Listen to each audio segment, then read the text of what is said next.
The alarm bells rang across every military base on Earth. Admiral Park Min-ho stood in the command center, watching the massive holographic display that showed their solar system. Red dots appeared at the edge of the screen, moving slowly toward Earth. Each dot was bigger than any ship humans had ever built. Dr. Kim Soo-young ran into the room, her lab coat still covered in coffee stains from her morning research. She had been working on alien language programs when the first signals came through. Her hands shook as she held a tablet with the translated message. "Admiral, they're broadcasting on every frequency we know," she said, breathing hard. "The message is clear. They want us to surrender." Park took the tablet and read the words that would change everything. The message was simple and cold. "Primitive species of Sol 3, you have 72 hours to submit to Dominion rule. Resistance will result in complete extinction. Prepare for colonial integration or face annihilation." Commander Lee Tae-hyun entered the room with Ambassador Han Ji-woo. Both men looked worried. The ambassador had just finished speaking with world leaders. Every government on Earth was in emergency session. "How many ships?" Park asked, looking at the display. "Our computers stopped counting at 300, Lee replied. "Each one is at least 5 kilometers long. We've never seen technology like this." The alien fleet moved with perfect formation. No human fleet could stay so organized across such vast distances. These beings had mastered space travel in ways Earth could only dream about. General Choi Dong-woo joined them, his uniform wrinkled from sleeping in his office. He had been planning Earth's defense for years, but never against something like this. His best battle plans seemed like children's games compared to what they now faced. "The president wants to know our options," Ambassador Han said quietly. "The other world leaders are asking the same thing." Park stared at the approaching fleet. In 3 days, these ships would reach Earth. Human weapons might as well be rocks thrown at steel walls. Earth's most powerful missiles would barely scratch the paint on those alien hulls. Dr. Kim pulled up more data on her tablet. "Admiral, I've been studying their transmission technology. It's at least 1,000 years ahead of ours. They can send messages across the galaxy instantly. We still need months to reach Mars." The room fell silent. Everyone understood what this meant. These aliens could call for help from anywhere in the galaxy. Earth stood alone against an empire that spanned the stars. "What do we know about them?" Park asked. "They call themselves the Dominion," Kim replied. "From what I can understand, they control most of this part of the galaxy. They find planets with life and either make them colonies or destroy them completely." Lee studied the tactical display. "Their formation suggests they're used to easy victories. Look how spread out they are. They're not expecting a real fight." "Because there won't be one," General Choi said grimly. "Admiral, we have maybe 200 combat ships. They have hundreds of vessels, each one bigger than our largest carrier." Ambassador Han looked at his phone. Messages kept coming from world leaders. Some wanted to surrender immediately. Others demanded they fight to the last man. Fear was spreading across Earth as news of the alien fleet reached the public. Park walked to the large window that showed the night sky. Somewhere out there, death was coming for his world. He had sworn to protect Earth, but how could anyone protect against gods? "Sir," Dr. Kim said softly, "there's something else. Our deep space sensors are picking up strange readings." "More alien ships?" General Choi asked. "No, something different. The energy signatures don't match the Dominion fleet. It's coming from the opposite direction." Park turned back to the group. "Show me." Kim worked her tablet quickly. New dots appeared on the display, much smaller than the Dominion fleet. These dots moved differently, jumping in and out of normal space like fish swimming through water. "What are they?" Lee asked. "Unknown," Kim replied. "But Admiral, there's something important. Remember the old radio signals we've been sending into space for the past century? Our TV shows, radio programs, everything? What about them? They've been traveling farther than we thought. If there are other civilizations out there, they've been receiving our signals for decades." The idea hit Park like lightning. Earth's messages had been spreading across the galaxy for 100 years. Every song, every movie, every news broadcast had been traveling through space, telling the story of humanity to anyone who might be listening. Ambassador Han checked his phone again. "Admiral, the president needs an answer. Do we surrender or fight?" Park looked at his officers. These were good people who had dedicated their lives to protecting Earth. General Choi had trained for every possible war. Commander Lee had fought pirates in the asteroid belt. Dr. Kim had spent years preparing for first contact with aliens. None of them had prepared for this. Patch me through to every government on Earth, Park said finally. The communication officer nodded and opened channels to every world leader. Within minutes, Park was speaking to presidents, prime ministers, and kings from every nation. Leaders of Earth, he began, his voice steady despite everything. We face an enemy that wants us to kneel. They believe we are primitive. They think we will surrender because their ships are bigger and their weapons are stronger. He paused, looking at the alien fleet on the display. They are wrong. Humanity kneels to no one. We may not have their technology, but we have something they don't understand. We have the will to fight for our freedom no matter the cost. Some world leaders protested. The odds were impossible. Resistance would mean the death of billions, perhaps. Park continued. But slavery means the death of our souls. If we must die, we die as free beings. And maybe, just maybe, our defiance will inspire others. The vote was close, but when it ended, Earth had chosen to fight. As the communication ended, Dr. Kim looked at her sensors again. The unknown signals were getting stronger. Whatever was coming from deep space was moving faster now, as if responding to something. Admiral, she said quietly, I think someone else heard your speech. Dr. Yoon-Heon worked through the night in her laboratory deep beneath the Swiss mountains. Her quantum communication array hummed with energy as she tried to make sense of the signals coming from deep space. She had been Earth's leading expert on theoretical faster-than-light communication, but theory was becoming reality faster than she could understand. Captain Song Hyunwoo floated in his reconnaissance ship beyond Pluto's orbit. His small vessel was invisible to most sensors, designed for spying on asteroid pirates, not alien empires.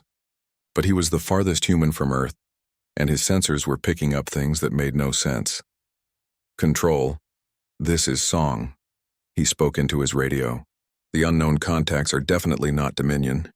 Their ships phase in and out of normal space like they're swimming between dimensions.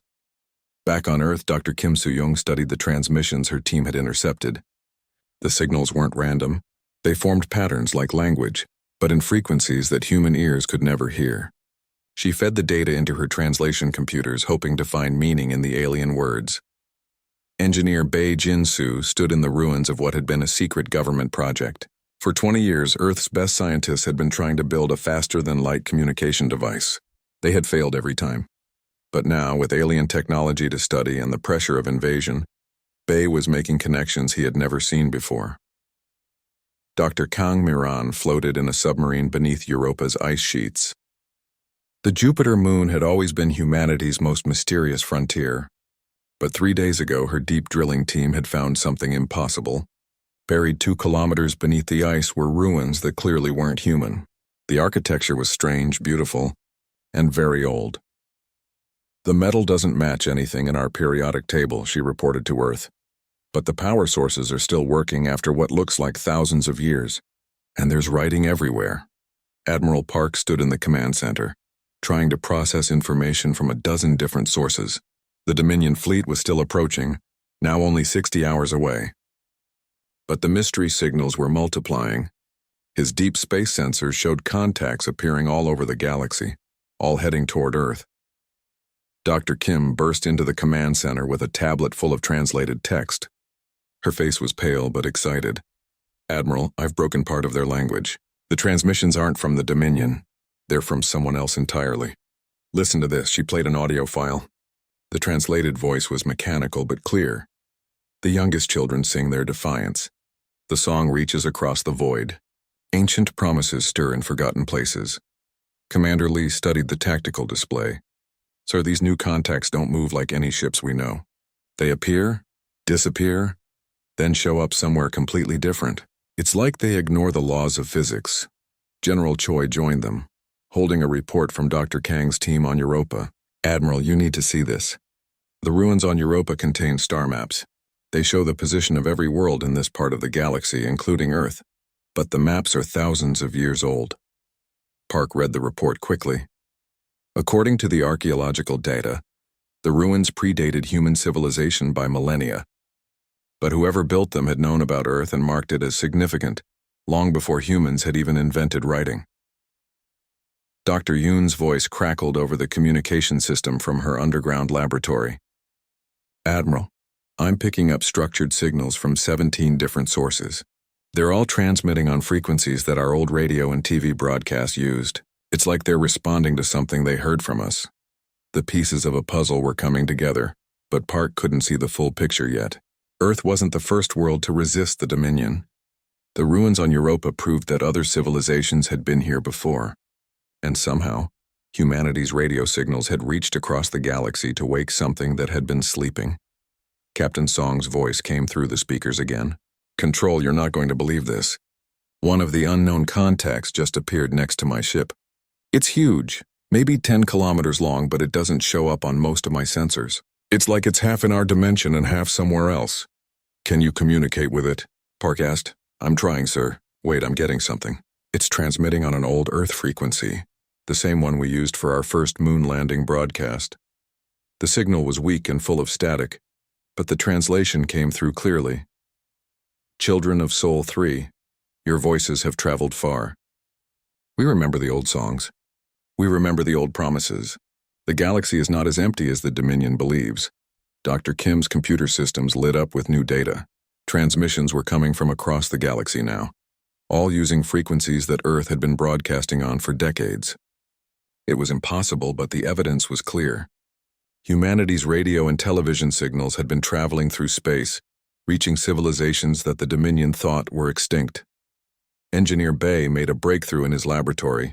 By studying the alien transmissions and combining them with Earth technology, he had finally created a working faster-than-light communication array. For the first time in human history, Earth could send messages instantly across the galaxy. "Admiral," Bay reported, "I can give you real-time communication with anyone in the galaxy. But there's something else. The principles behind this technology were hidden in our old radio broadcasts. Whoever designed them knew we would eventually figure it out." Dr. Kang sent more data from Europa. Deep in the alien ruins, her team had found a chamber with crystal formations that resonated with Earth's radio frequencies. When they played recordings of human music and speech, the crystals glowed and activated ancient machinery. "It's like they built a receiver specifically tuned to human transmissions," she reported. "They were waiting for us to start broadcasting." Admiral Park stared at the growing number of contacts on his display. Ships were appearing throughout the solar system, but they kept their distance from both Earth and the approaching Dominion fleet. They were waiting for something. Dr. Kim worked frantically to translate more of the alien messages. Pattern by pattern, she was understanding their language. And what she found changed everything. "Admiral, these aren't random aliens. They're refugees, survivors of worlds that the Dominion destroyed or conquered. They've been hiding in places the Dominion can't reach, waiting for someone to stand up and fight back." The truth hit Park like a thunderbolt. Earth's defiant broadcast hadn't just reached random aliens. It had reached the survivors of the Dominion's previous conquests. For the first time in centuries, someone had refused to kneel, and that refusal was waking up every enemy the Dominion had ever made. General Choi looked at the tactical display with new understanding. "Sir, we're not facing this alone. Every signal we're receiving is from someone who has their own reasons to hate the Dominion." A new transmission came through, stronger than the others. The translation was clear and filled with ancient anger. "Children of Soul 3, you have awakened the sleeping watchers. Your courage calls to the forgotten. We who were thought dead remember our oaths. The Dominion's time of easy conquest ends today." Park realized that humanity hadn't just chosen to fight for their own freedom. They had accidentally become the spark that would ignite a galaxy-wide rebellion.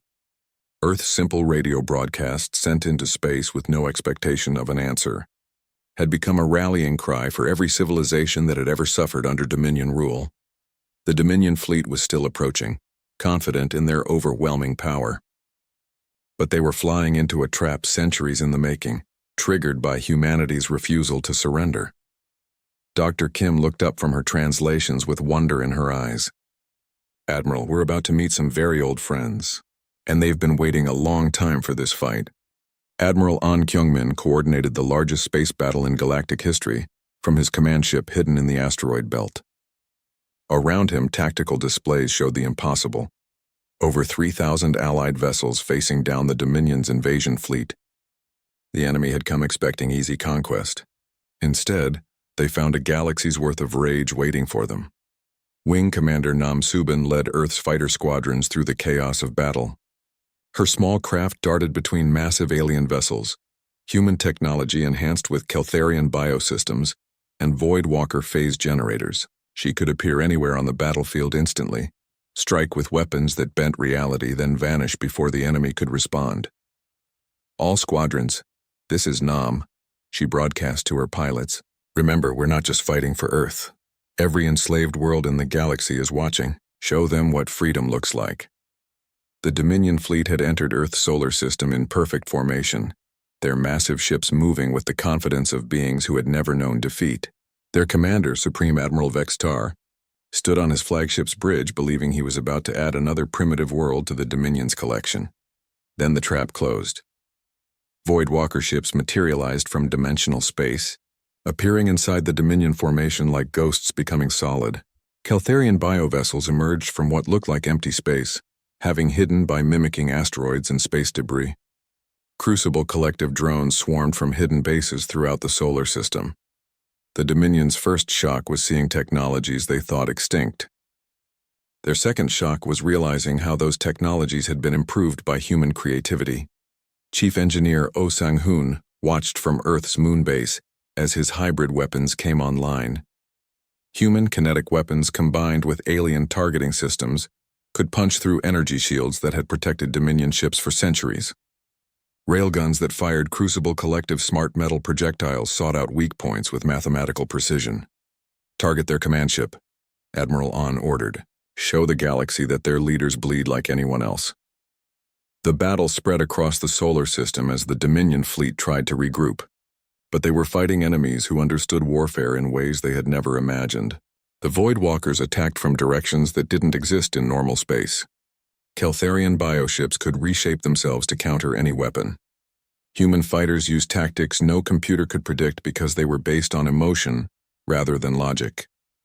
Colonel Ryu Yunbi commanded Earth's surface defenses as Dominion dropships tried to land on the planet. But the aliens found that Earth's ground forces had been training with off-world allies for weeks. Human soldiers fought alongside Keltharian warrior forms that could regenerate from any wound. They used Void Walker technology to teleport across battlefields and Crucible Collective drones that obeyed human commanders with perfect loyalty. "They're trying to take the capital cities," Ryu reported to Admiral An. "But every time they land, we hit them with weapons they've never seen before." The real surprise came when the Dominion tried to use their most powerful weapons, energy beams that could melt entire mountains, struck Earth's defensive shields and simply disappeared. The Void Walkers had taught humanity how to bend space itself, creating defense systems that redirected enemy fire into parallel dimensions. Supreme Admiral Vextar watched his overwhelming force being systematically destroyed by an enemy that shouldn't exist. His intelligence reports had said Earth was isolated and primitive. Instead, he found himself fighting the combined military forces of every civilization the Dominion had tried to exterminate. "How is this possible?" he demanded of his tactical officers. "These species are extinct. We destroyed them ourselves." The answer came through intercepted transmissions. Earth's radio broadcasts had been traveling through space for a century, reaching hidden colonies and survivor groups across the galaxy. Humans had accidentally created the largest communication network in galactic history, and that network had been planning this moment for decades. Wing Commander Nam dove her fighter through the Dominion's defensive fire, targeting their flagship's shield generators. Her weapons were a hybrid of human engineering and alien science, firing projectiles that existed in multiple dimensions simultaneously. When they struck the enemy shields, they created cascading failures that spread throughout the ship's defensive systems. "Shield generators down on the command vessel," she reported. "All squadrons focus fire on the flagship." The Crucible Collective launched their most devastating attack. They had been secretly infiltrating Dominion computer systems for months, using Earth's communication networks as camouflage. Now they activated virus programs that turned the enemy's own ships against each other. Dominion vessels suddenly found their weapons targeting their own fleet. Their navigation systems sent them crashing into each other. Their communication networks broadcast surrender messages in languages they didn't recognize, but the most effective weapon was psychological. Dr. Kim's broadcasting network was sending live footage of the battle to every world in the galaxy. Billions of enslaved beings watched as their supposedly invincible masters were defeated by species they thought were myths. Rebellion broke out on Dominion worlds throughout the galaxy. Slave populations rose up, inspired by the sight of their oppressors being humiliated.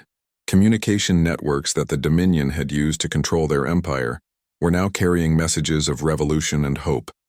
Admiral An coordinated the final assault on the Dominion flagship. Human ships armed with Keltharian bioweapons disabled the vessel's life support systems without killing the crew. Voidwalker phase ships teleported boarding parties directly onto the bridge. Crucible collective drones took control of the ship's computer systems. Supreme Admiral Vextar found himself surrounded by beings his empire thought extinct, led by humans who refused to show fear, even when facing creatures that could destroy planets. The alien commander had spent his life believing that the Dominion's power made them superior to all other life. Now he was learning what courage looked like. "Your empire is finished," Admiral An told him through the communication link. "Not just here, but everywhere. The galaxy is watching, and they're learning that you can be beaten." The Dominion fleet began to retreat, but there was nowhere to run. Allied ships had surrounded the solar system, and Voidwalker technology made escape through dimensional space impossible. One by one, enemy vessels surrendered or were disabled. Chief Engineer O watched the battle's end from his position on Luna. Earth's moon had become a fortress armed with weapons that combined the best technology from a dozen civilizations. The planet below was safe, but more importantly, the galaxy had seen that freedom could triumph over tyranny. "Admiral, we're receiving surrender signals from the remaining Dominion ships," Colonel Ryu reported, "but we're also getting something else. Messages from Dominion worlds declaring independence. The rebellion is spreading faster than their communication networks can handle. The battle for Earth was over, but the war for galactic freedom was just beginning." The Dominion's power had been built on the belief that resistance was hopeless. That belief was now shattered.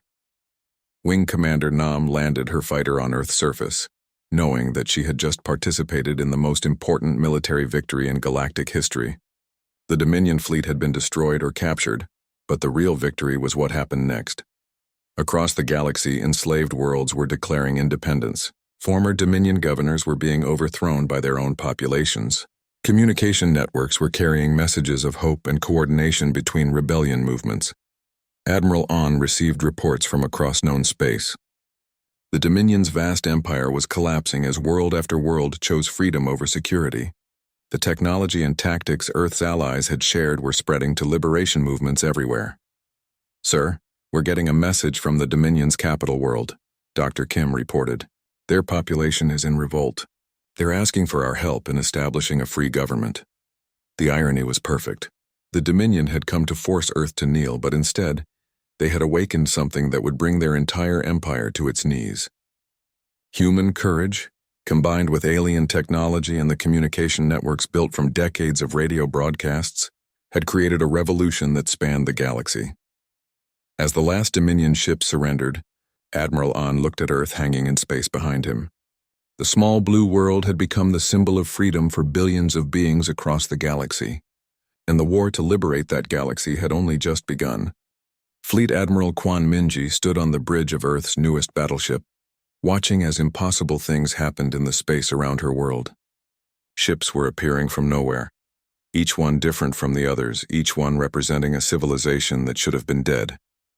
The first to reveal themselves were the Keltharians. Their ships looked like living coral, beautiful and organic, growing rather than built. Captain Shin Jeho was the first human to make contact with them. His small fighter had been approached by a Keltharian vessel that seemed to flow through space like water. "Admiral, they're transmitting on our emergency frequencies," Shin reported, his voice filled with amazement. "But they're speaking perfect Korean. They say they learned our languages from our television broadcasts." The Keltharian message was simple and heartbreaking. "We greet the children of Sol 3. Your entertainment transmissions reached our hidden worlds 50 years ago. We learned your languages by watching your stories of courage and friendship. We thought we were the last to remember freedom. We were wrong." Dr. Lim Sungwon worked frantically to understand the alien technologies as each new species revealed themselves. The Keltharians brought biotechnology that could heal any wound and grow new ships from living matter, but they also brought terrible memories. "Admiral," Dr. Lim reported, "the Keltharians say the Dominion destroyed their homeworld 300 years ago. They've been hiding in dead solar systems ever since. keeping their population small and their signals quiet, until they heard our broadcasts. The second group to appear was stranger still. Commander Park Yeona watched from her patrol ship as reality seemed to bend and twist. Ships emerged from what looked like cracks in space itself. These were the Void Walkers, beings who existed partially in normal space and partially in dimensions humans couldn't understand. Their leader communicated through mathematics rather than words, sending equations that somehow conveyed meaning directly into human minds. The message was clear. They had been watching the galaxy from between dimensions, unable to interfere until someone else made the first move against the Dominion. They're offering us access to subspace. Dr. Lim explained to Admiral Kwan. We could hide our entire fleet between dimensions and strike from anywhere. It's technology that makes faster-than-light travel look primitive. The third ally was the most surprising. The Crucible Collective arrived in ships that looked like flying cities made of crystal and metal. They were silicon-based life forms, thinking machines that had achieved consciousness millions of years ago. Their message came as pure data, downloaded directly into Earth's computer systems. They had been the Dominion's first major enemy, fighting a war that lasted 10,000 years before being declared extinct. But they had survived by uploading their consciousness into hidden networks scattered across the galaxy.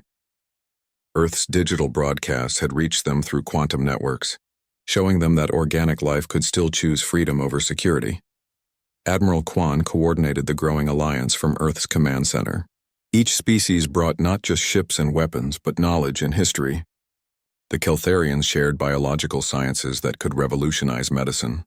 The Voidwalkers offered technologies that bent space and time. The Crucible Collective provided computational power that could predict the future with startling accuracy. But it was the stories they shared that truly changed everything. Admiral, Dr. Kim reported, I've been talking with survivors from 17 different worlds. They all tell the same story. The Dominion doesn't just conquer planets. They break spirits. They make entire civilizations forget what freedom feels like. The Keltharian ambassador, a graceful being whose skin shifted color with emotion, explained how the Dominion operated. They offer protection in exchange for submission. Most worlds accept rather than fight. Those who resist are destroyed as examples to others. But you humans of Earth, you chose a third option. You called for help. The Voidwalker representative existed as a shifting pattern of light and shadow. It communicated the mathematics of hope, showing how Earth's radio signals had traveled through subspace dimensions, reaching hiding places the Dominion never knew existed. Your primitive broadcasts achieved something our advanced technology could not, the Voidwalker explained through equations. You reminded the galaxy that some things are worth fighting for, even against impossible odds. The Crucible Collective's contribution was the most practical. They had been monitoring Dominion communications for centuries, learning their tactics and weaknesses. They shared battle plans, fleet movements, and the locations of every Dominion base within 100 light years. The Dominion has grown lazy, the Collective's data voice explained. They have not faced real resistance in 500 years. Their tactics assume fear and submission. They are not prepared for coordinated resistance. Commander Park Yeona found herself working with alien special forces, learning tactics that combined human creativity with technologies beyond imagination. Keltharian bioships could reshape themselves into any form. Voidwalker phase ships could attack from dimensions the enemy couldn't reach. Crucible Collective drones could hack any computer system in the galaxy. But the most important discovery came from studying Earth's own broadcasts. Dr. Lim's team realized that human entertainment had done something unprecedented. Stories of courage, friendship, and resistance had spread across the galaxy, inspiring civilizations that had given up hope.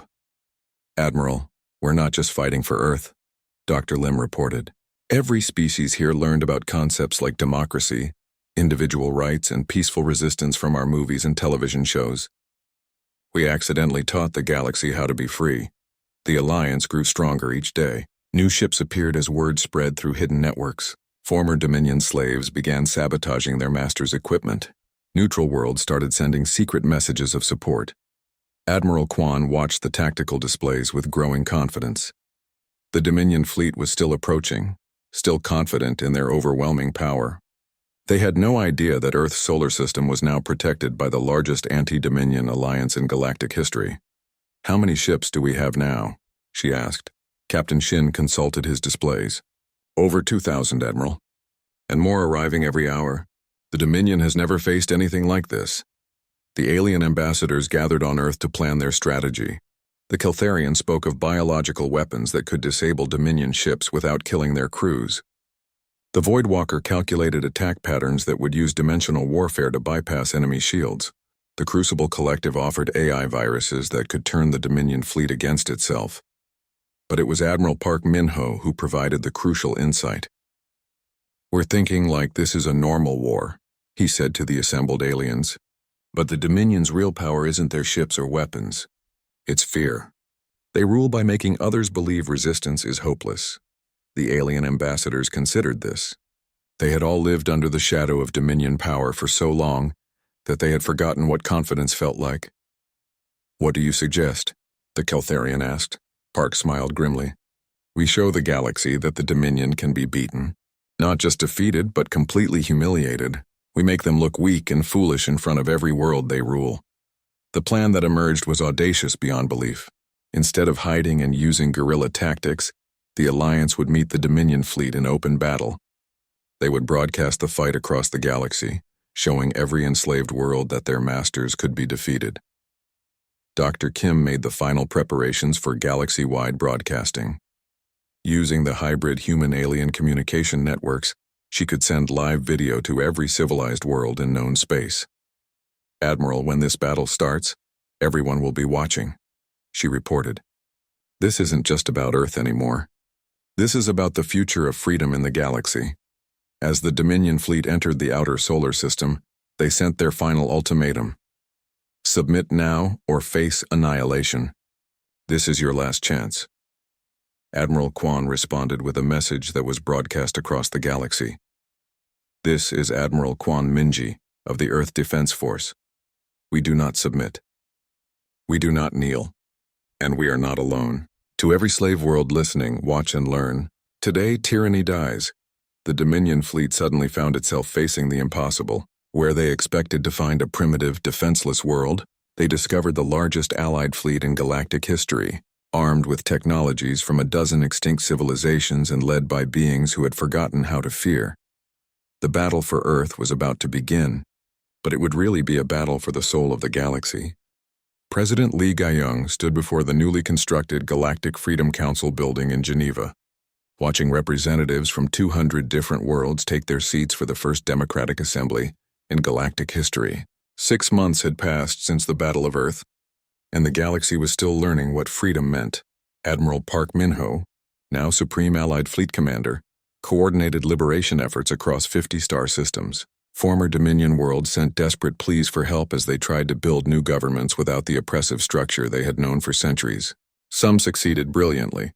Others collapsed into chaos and needed careful intervention. "The Andorian system is requesting military advisors," Park reported to the council. "Their population overthrew the Dominion governor, but now 3 different factions are fighting for control. They need help establishing a democratic process." Dr. Kim Soo-young had become director of the Interspecies Research Institute, a massive project that brought together the greatest minds from across the galaxy. Her laboratories buzzed with beings from dozens of worlds, all working to share knowledge that had been hoarded by the Dominion for millennia. "We've made incredible breakthroughs," she reported to the council. "Keltharian biomedicine can cure diseases we thought were impossible to treat. Voidwalker technology is opening new dimensions for exploration. Crucible collective computing power is solving problems we didn't even know existed." But the most important work was being done by Ambassador John Woojin, who traveled from world to world, helping former Dominion colonies establish their independence. Each planet faced unique challenges as they learned to govern themselves after centuries of oppression. "The beings on Nexus 7 have never made a collective decision," Woojin reported from his ship between star systems. "The Dominion chose everything for them, from what crops to grow to who could reproduce. They're terrified of making the wrong choice and being punished. It will take years to teach them that making mistakes is part of being free." The transformation wasn't easy. Some worlds chose to remain isolated, too traumatized by centuries of Dominion rule to trust any form of government. Others joined together in new alliances, combining their unique abilities to create something stronger than any single species could achieve alone. Earth had become the symbolic heart of the new galactic order. But humanity's role was more as coordinators and mediators than rulers. The other species brought technologies and knowledge that were beyond human understanding. But humans brought something equally valuable: the ability to see possibilities that others missed. Humans think differently, the Keltharian ambassador explained to the council. You see connections where we see only separate things. You imagine solutions we would never consider. This is why your species was able to unite us when we could not unite ourselves. The Voidwalker representative, now existing as a permanent dimensional bridge in the council chamber, added its mathematical perspective. Human cognitive patterns operate on probability matrices that favor creative solutions over logical ones. This produces results that are statistically unlikely, but practically effective. The Crucible Collective, speaking through quantum-linked crystals, provided historical context. In our database of galactic civilizations spanning 10 million years, humanity represents the first species to achieve faster-than-light communication through entertainment broadcasts. Your accidental network became the foundation for galactic liberation. President Lee smiled as she listened to her alien colleagues. Earth's children were now attending interstellar academies, learning alongside beings from across the galaxy. Alien students studied on Earth, fascinated by human concepts like democracy, individual rights, and peaceful conflict resolution. The economic transformation was equally dramatic. Trade routes that had been controlled by the Dominion were now open to all species. Technologies that had been restricted to the ruling elite were shared freely. Worlds that had been forced to produce only raw materials were developing their own industries and cultures. The Zilonian mining colonies have become the galaxy's leading producers of art, Dr. Kim reported with amazement. For 500 years, they were only allowed to extract minerals. Now that they're free, they're creating sculptures and music that are inspiring beings across dozens of worlds. But challenges remained. The Dominion's collapse had left power vacuums throughout the galaxy. Some regions fell under the control of warlords or criminal organizations. Refugee populations fled from war zones, creating humanitarian crises that strained the new alliance's resources.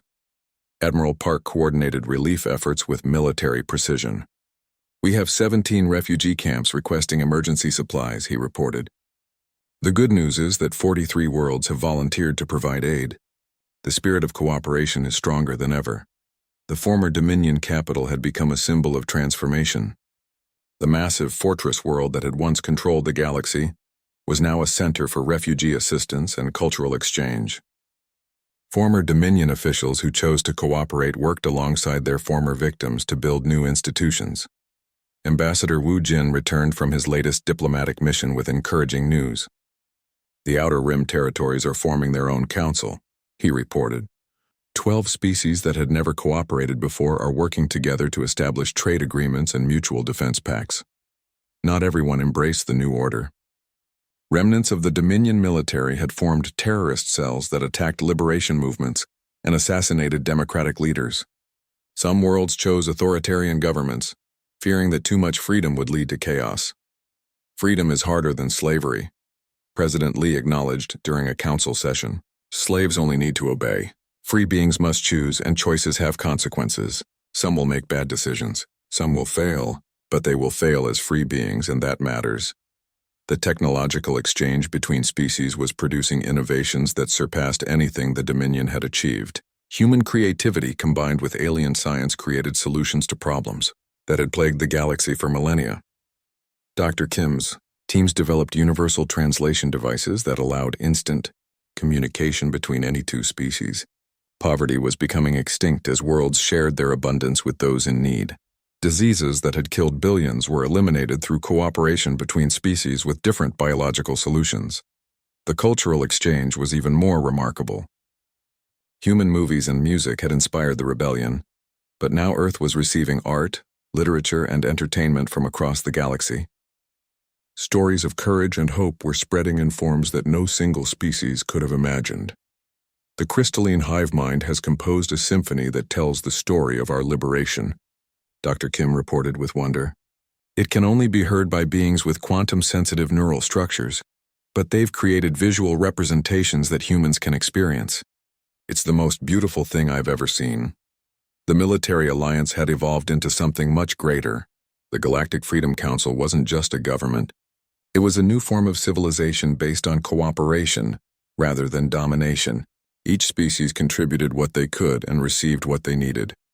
Admiral Park commanded fleets that included ships from dozens of worlds, crews who had learned to work together despite having completely different biologies and thought processes.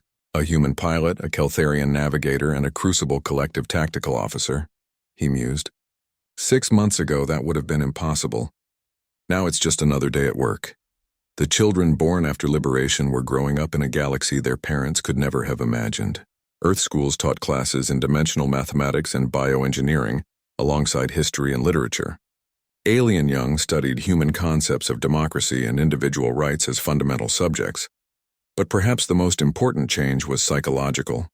For the first time in centuries, beings across the galaxy believed that the future could be better than the past. Hope had replaced fear as the driving force of galactic civilization. Ambassador Wu Jin sent his final report from the galactic frontier. The first ships are ready to explore beyond the former Dominion borders. Mixed crews from Earth, Kelthara, the Void Walkers, and the Crucible Collective will search for other civilizations that might need our help. The message of freedom is spreading beyond our galaxy.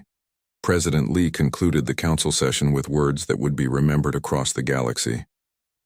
6 months ago, the Dominion ordered Earth to kneel. Instead, we chose to stand. Today, billions of beings stand with us. Tomorrow, we will carry the message of freedom to the stars themselves. The galaxy learned that tyranny could be defeated. Now the universe will learn what free beings can accomplish when they work together. As the session ended, delegates from 200 worlds returned to their ships, carrying with them plans for the future that no single species could have conceived. The Dominion had fallen not through superior force, but through the power of an idea that all beings deserved the right to choose their own destiny.